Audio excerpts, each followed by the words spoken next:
The Philadelphia Phillies and the Los Angeles Dodgers are both duking it out for the number one seed in the National League when it comes to the playoffs, and both teams are doing it different ways. The Phillies with elite pitching and the Dodgers with their elite hitting. Whatever team ends up with the number one seed is going to have home field advantage throughout the entirety of the playoffs, so this does have some pretty big implications on what the rest of this season means for both teams. As of right now, Philadelphia does sit with the tiebreaker over the Dodgers. They went 5-1 against the Dodgers this season, so if both teams end with a tied record at the end of the year, the Phillies would have home field advantage. And as you can see here, the Phillies are currently one game up on the Los Angeles Dodgers. The Phillies come into today at 85-56, the Dodgers at 84-57. Now, both teams have definitely had their warts throughout the year. Obviously, when it comes to Philadelphia, they're a team that has relied heavily on pitching. Their offense has picked it up as of late. Guys like Kyle Schwarber have been integral to the rest of this lineup lately. For the Phillies, however, they did just lose one of their bright spots in their order as Alec Bohn was placed on the injured list, retroactive to the 3rd of September. Alec Bohn has had a great year for the Phillies at third base, and he's going on there with a left hand strain. He's having a lot of trouble hitting right now and swinging the bat. He could come back before the end of this season. It sounds like he should be all right to come back around the 13th, which would be when he would be eligible from the 10-day IL, although it might take a little bit longer for that hand to heal. So don't expect to see Alec Bohn in the lineup for probably the next 2 weeks or so. It sounds like Mundo Sosa is going to get a lot of the ABs over there at third base, but how does this impact this race between the Phillies and the Dodgers? Because the Dodgers are dealing with some injuries of their own. Teoscar Hernandez had to leave the game after this hit by pitch in the ankle earlier in this week. It sounds like the Dodgers are going to end up putting him on the injured list, and because of that, that's another middle of the order bat for another team in this race, this time being the Dodgers, that is not going to be available for at least the next 10 days. Teoscar has been a very integral part of this roster for the Dodgers after signing with them last offseason, and it looks like they're going to be missing him for a little bit. It's expected that Chris Taylor and Andy Pages are going to get quite a few of the at-bats out there in left field, while Teoscar is on the mend. I think that both Bohm and Teoscar should be back before the end of this season, but both teams in this race for the number one seed have taken quite a bit of a hit. Another team that's duking it out for the number one seed in the American League, and that is the Orioles and the Yankees, and they're also duking it out for first place in the American League East. Now, the Orioles are 82-60, the Yankees are 81-60. The Yankees are just a game back of the Orioles right now, and as it stands, one of these teams will win the American League East, the other will win the top wild card spot. Obviously, if whichever one wins the American League East, there's a good chance that they are going to take that number one seed. However, the Cleveland Guardians find themselves at 81-60 as well. So 3 teams are vying for that number one seed and home field advantage throughout the playoffs in 2024, and all 3 teams have had their warts throughout the year. The Orioles have gotten some good news out of guys like Dean Kramer and Zach Eflin, and Gunnar Henderson has been one of the best players in all of baseball this year. He's on his way to possibly winning the American League MVP in 2024. Of course, he's going to have to pass a guy like Aaron Judge, who is probably the front runner to win that American League MVP. But overall, the Orioles have gotten a lot of contributions out of a lot of guys around this team, including guys like that you didn't expect coming into this year, like Colton Cowser, for example. Sounds like Heston Kjerstad is on the mend as well, and Jordan Westburg is a guy who, while he's on the injured list, hopefully can make it back sometime this year.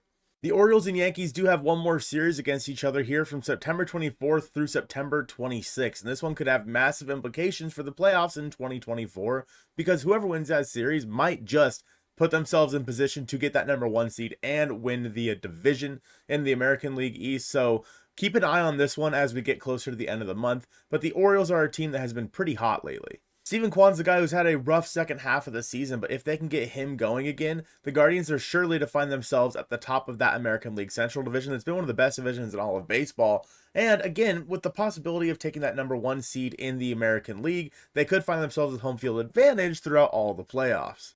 The Yankees find themselves at 4-6 in their last 10, and as Anthony Rizzo made his return to Wrigley Field, they look to right the ship going into the end of the 2024 season. A lot of storylines here to track with the Yankees, of course, with Aaron Judge possibly chasing 60 home runs once again.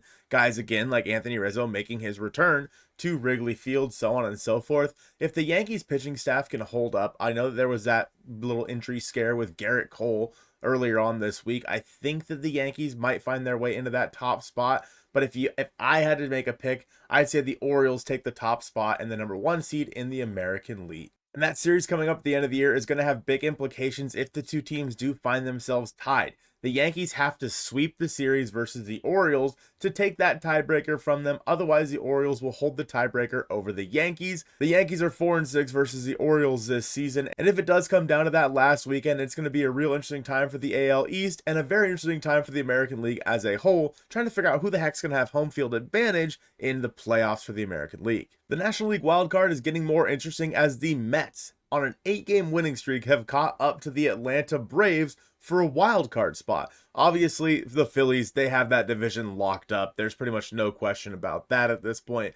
But the Braves and the Mets might find themselves duking it out for that last wild card spot in the National League. And as of right now, with that 8-game winning streak, both teams are tied at 77 and 64. And the Mets and Braves have a big series coming up once again, the 24th through the 26th. That's going to be a massive week all around baseball, as again, that is when the Orioles and the Yankees play as well. So looking at these dates here, I can really think that like Tuesday through Thursday could turn out to be a really fun week in this season. But again, the Braves and the Mets do play each other 3 more times this season, which could decide who's going to make that third wild card spot. And just to make things more interesting, why not? The Mets and Braves are 5-5 against each other this season. So whoever wins that series at the end of the year is going to be the team that is going to own the tiebreaker. Now, because of that, if both teams do somehow end up tied at the end of this season, whoever holds that tiebreaker is going to be the one that makes it into that wild card spot. As of right now, it really does just look like it's between the Mets and the Braves to see which team's going to make it into the wild card and which team's not going to make it. With that being said, the Arizona Diamondbacks are 4-6 in their last 10. They're only a game and a half up on the Braves or the Mets right now, so there is a chance that both the Mets and Braves do make it into the wild card and the Diamondbacks end up falling out. There's still a lot to see here in the last 3 weeks of the season with this team. Kyle Tucker has finally returned to the Houston Astros after a very strange stint on the injured list. What was originally stated to just be a contusion on his shin turned into a fracture, and Kyle Tucker ended up being out a lot longer than Astros fans had expected. After a really hot start to the year where Kyle Tucker was hitting 266, 395, 584 with a 175 WRC plus in just those 61 games, Tucker had been sorely missed in this Astros lineup. Tucker had been on the injured list since June 3rd when he had fouled that ball off of his shin, and it was repeatedly denied by Dana Brown, the general manager of the Houston Astros, that there was a fracture in the shin of Kyle Tucker. It was very, very strange, and the whole saga was super weird, and it sounds like Kyle Tucker is still not 100% even though he is back right now. Tucker will probably see a lot of time in the DH position for now, but it is expected he will return to the outfield at some point this season. The Astros did send down infielder Zach DeZenzo to make room for Kyle Tucker, and they also designated Peter Mushinski for assignment just to make room on the 40-man roster to activate Kyle Tucker from the 60-day IL. For the Houston Astros, the return of Kyle Tucker probably came at the right time, as they are trying to fend off the Seattle Mariners in the division. The Seattle Mariners once held a 10-game lead over the Houston Astros in the American League West, and as it stands right now, the Mariners blew that 10-game lead and are now 4.5 games back of the Houston Astros. It seems like they're a lot further back than they actually are, simply because they do have a series coming up that same week, by the way, of like the 24th through the 26th, that same week that we've been talking about this entire season that is really going to shape what 2024 is for the American League and the National League playoffs. I think that because of that, that week's going to be so much fun, especially for me as a Mariners fan. It's also going to be really, really heartbreaking because God knows it's not going to go well. The Mariners have been hot recently, scoring 28 runs in their last 3 games. Obviously, a part of that is the 16-run game they put up against the Oakland Athletics, but nonetheless, they have found themselves currently on a 3-game winning streak. They're 5-5 in their last 10, so nothing special. But if the Mariners can go on a bit of a run here and catch up to the Astros, that last series that is coming up is going to be a hell of a lot of fun and also very, very scary. That's not necessarily the only way that the Mariners can find their way into the playoffs, however, as they are 4.5 games back of the American League wild card as well, and the teams in front of them are all kind of beating up on each other. As we look at it right now, the Kansas City Royals and the Minnesota Twins are currently in the midst of a series where the Royals took game 1 from the Minnesota Twins. With the Mariners winning last night, that helps them gain a game on the American League wild card. It'll also be interesting the rest of the way as the teams behind them, the Red Sox and the Tigers, also have series against the Twins and Royals respectively. The Twins have a series versus Boston, and the Royals have a series versus the Tigers the rest of the way. So if all these teams can beat up on each other and the Mariners continue to win, there is a small chance that Seattle does find its way back into the American League wildcard talk. The Royals are a team that's really faltered lately, going 3-7 over their last 10. The Twins are 4-6, the Red Sox are 4-6, and the Tigers are 5-5. So none of these teams are necessarily running away with a chance to make the wild card. But if one of these teams can get hot over the last 3 weeks of the season, there's a decent chance that this thing could sort itself out sooner rather than later. Our top storylines for the 2024 MLB postseason have come to an end. Let me know in the comments down below which ones you guys are most interested in. Thank you guys for watching this one. I hope you guys have a good rest of your day, and we'll see you soon.